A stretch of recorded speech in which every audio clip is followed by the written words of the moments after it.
તો ભાઈ પ્રસાદી લઈ લીધી છે અને હવે આપણે રવાડામાં આવી ગયા છીએ. તો અહીંયા તમે જોઈ શકો છો કેટલા તપેલા શાક છે. આ બધા તપેલા ભરીને શાક બનાવેલું છે. બોલો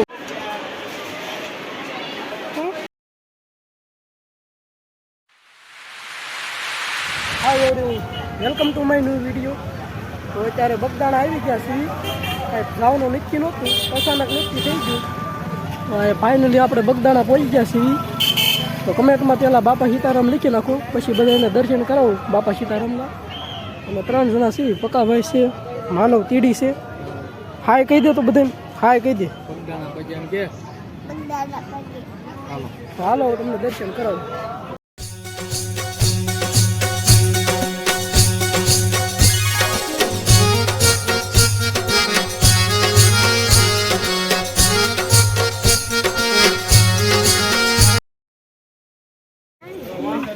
બૂટ કાઢ નાખ. તમને સપ્પલ મૂકવાની સુવિધા મળશે. ત્યાં તમને ટોકન આપશે ને તમારા સપ્પલ ત્યાં સચવાઈ રહેશે. ફ્રીમાં સુવિધા છે આ મંદિર તરફથી. જેવા તમે મંદિરના ગેટની અંદર આવશો એટલે ગેટની બહાર તમને આવી રીતની રંગોળી દોરેલી જોવા મળશે.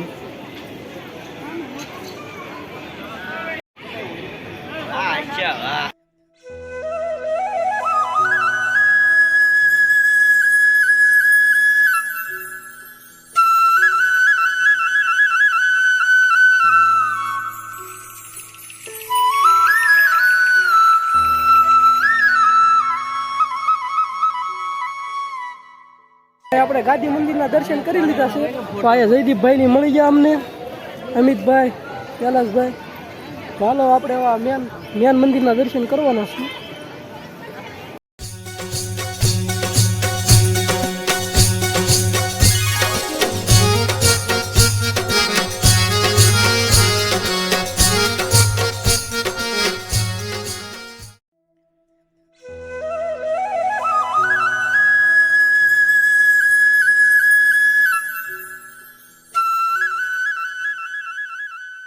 ભાઈ આપણે મેન મંદિરના દર્શન કરી લીધા છે. આજથી હવે આપણે રામજી મંદિર તરફ ઉપર જવાનું છે. ત્યાં દર્શન કરીને પાછું બહાર નીકળી જવાનું છે. જેટી લાગે હા, વિડીયો કોલ આવી ગયો છે. શું ખાસો હોય તીડી ઉપર હવે જાય છે રામજી મંદિરના દર્શન કરવા.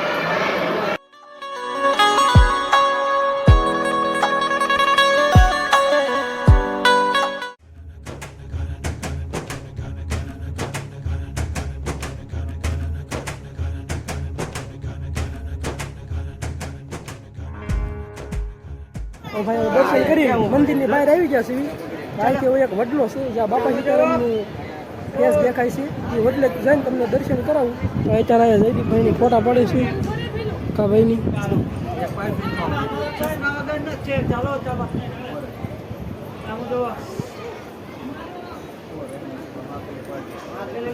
તો ભાઈ વિડીયો જોયો હોય ને બજરંગદાસ બાપાના તમે દર્શન કરી નાખ્યા હોય વિડીયોમાં તો કોમેન્ટની અંદર બસ બાપા સીતારામ લખવાનું ભૂલતા નહીં. હાલો અત્યારે વડલે જઈએ છીએ, ત્યાં જઈને તમને દર્શન. તો ભાઈ આયા તમે આરામ પણ કરી શકો એવી સુવિધા છે. આયા ઝાડવા નીચે મસ્ત સંયો છે. આ જે સામે બધા પબ્લિક છે અહીંયા એ વડલો છે. ત્યાં બાજુમાં ધ્યાન મંદિર એક છે. તો ભાઈ આપણે એ વડલે પહોંચી ગયા છીએ. હજી આયા હારની બાજુમાં જે તમને દેખાય તો કમેન્ટ કરી દેજો જરાક કે ભાઈ અમને દર્શન થયા છે બજરંગદાસ બાપાના. જે હાર છે એની બાજુમાં બંને નિશાન કરેલા છે. ત્યાં તમને દર્શન થાય તો કોમેન્ટમાં કરી દેજો કે ભાઈ દર્શન થઈ ગયા છે. બાપા સીતારામ લખી નાખજો.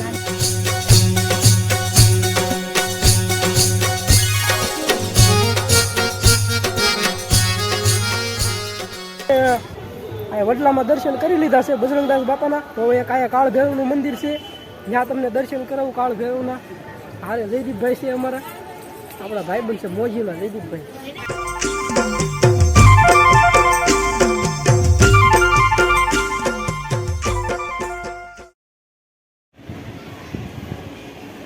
જો તમે બગદાણા સાંજના ટાઈમે પહોંચો છો અને તમારે રાત્રિ રોકાણ કરવું હોય તો અહીંયા તમે રાત્રિ રોકાણ કરી શકો છો. મંદિરની બહાર પણ તમને હોટલ જોવા મળશે.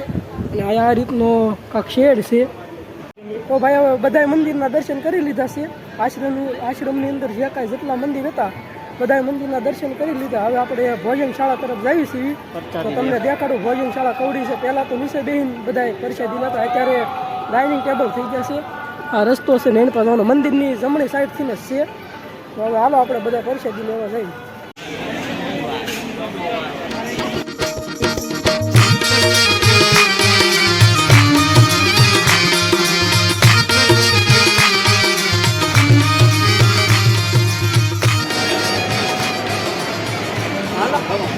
પરસાદી લેવા આવી ગયા છીએ.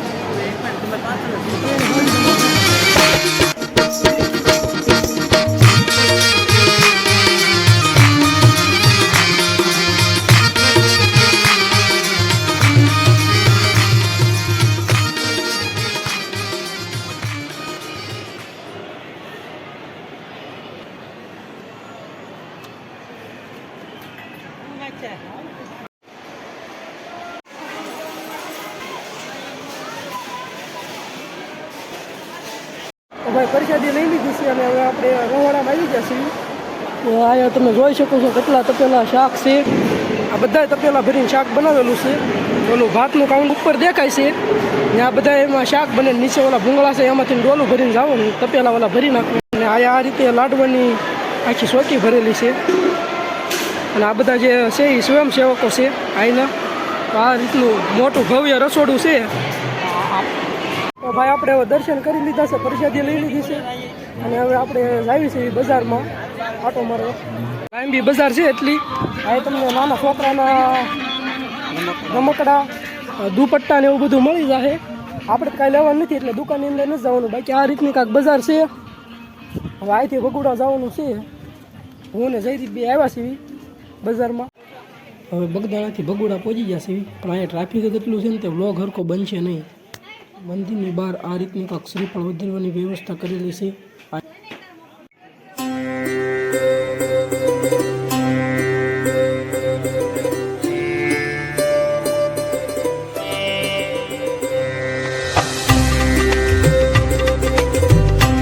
તો ભાઈ હવે આજ માટે આટલું જ છે. ફરી મળશું નવા વિડીયો સાથે, નવા સ્થળ સાથે. ત્યાં સુધી રજા લઉં છું. જય માતાજી, જય દ્વારકાધીશ. ટાટા કહી દે. ટાટા. Bye bye. આમ વાત કરી દે. Bye bye.